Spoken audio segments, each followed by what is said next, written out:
of the coolest superhero designs of all time is the Batman. Whether it be from comics, movies, animated series, or video games, everybody has a favorite appearance of the Dark Knight. But what happens when we mix some of these designs so we create an entirely new Batman? Let's find out.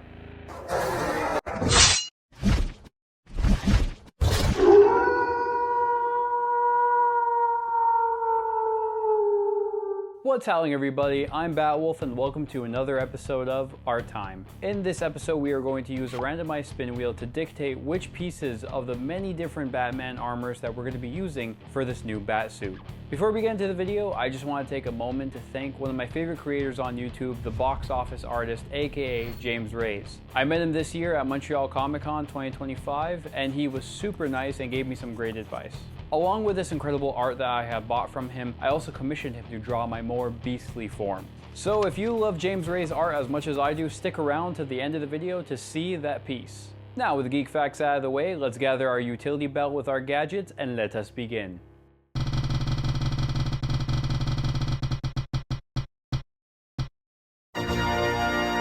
On Earth -12, this version of Batman fought side by side with Wonder Woman against the Greek god Ares. After slaying Ares, Batman took hold of his armor and became the god of war. The power of the armor gave him immortality and a godly physique. However, it made him lose touch with his morals, slaying Diana and becoming the merciless Batman. As was stated, this version of Batman will have the might of a god. So he'll be very tall and muscular with a beard and a scarred eye. After making the adjustments for his pose, we can now shift to one of the most important parts of the suit, the cowl.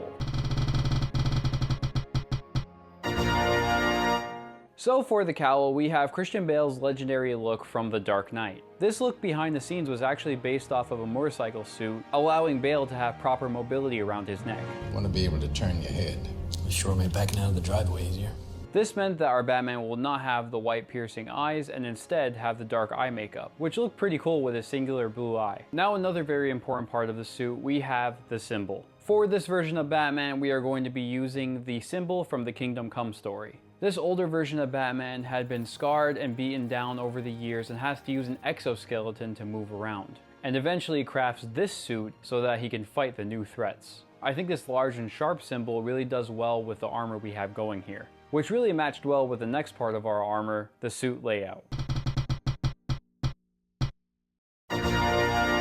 For the suit layout, we have Injustice Batman. Originating from the video game by the same name, Batman and Superman are at an all-out war with Superman trying to take over the world with his regime, and Batman fighting back with his insurgency. Truly one of my favorite video games of all time and has an awesome comic series to back it up. While there are many different versions of an Injustice Batman, I went with the Prime version in the first game as I thought that it matched well with the pieces we have going here. While I do think this version of Batman has a lot going on with this armor, I do think that it looks really cool combined with these other pieces. While we originally started this design with a more modern scarred version of Batman, we are now going into the Victorian era with the gloves from Batman by Gaslight. The comic reimagines Batman in the 1800s and has him battling with a real-life supervillain, Jack the Ripper. An interesting story and concept, all drawn by the creator of Hellboy himself, Mike Mignola. And once again, the merciless Batman makes his presence known as we use the belt from his suit. But I didn't just add the leather parts, I also added the chains and the leg armor, which, no surprise, look pretty damn cool. For the boots, we have Justice Lord Batman. This Batman joined his colleagues on the Justice League to conquer the world after a loss of their beloved friend. Well, it had to be done. Originally, it was a little hard to tell what was going on with the boots as it was drawn in animated form. Fortunately, McFarlane Toys made this little guy and showed exactly what we have going on by his boots, which seems to be some sort of lightweight metal around the buckles. Now, if you were waiting to see what the cape looked like, unfortunately there won't be one as we landed on Batman Beyond. In the future where Bruce Wayne retires as Batman, Terry McGinnis takes the mantle after stealing the Batsuit. After some trial and errors, Bruce decides to teach the new Batman how to protect Neo-Gotham. This suit actually has extendable wings, which I left out because I felt like it was going to take away away from the design. And I don't know if you could tell, there's a lot going on with it right now. Hey, sorry if you like these wings. I mean, I do too, but if it makes you feel any better, just imagine that they're folded into his armor. Now it's time to bring our Batman to life. And the best way to do that is to bring up the color scheme. And the color scheme we have for our Batman is coming from Christian Bale's first outing as the Dark Knight, Batman Begins. Nice. I'll be honest, I was pretty dejected when I found out that we were going with this color scheme, as I felt like it was just gonna wash out all of that work and all of the armor and details that we have going on. Will this color scheme destroy the promising look, or will it be a happy accident? Let's find out.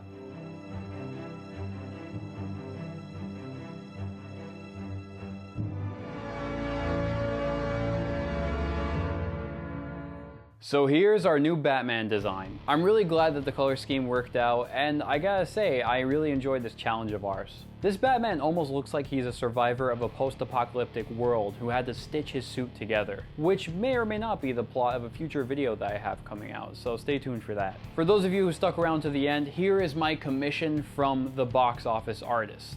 This piece is absolutely amazing, and I almost collapsed when he handed it to me. So this piece will always be in the background of my videos, and I hope to one day get this channel in a place where we can work and collaborate with the box office artist. Until then, thanks for watching. Thank you to the box office artist for this wonderful piece, and this is Batwolf, howlin' out.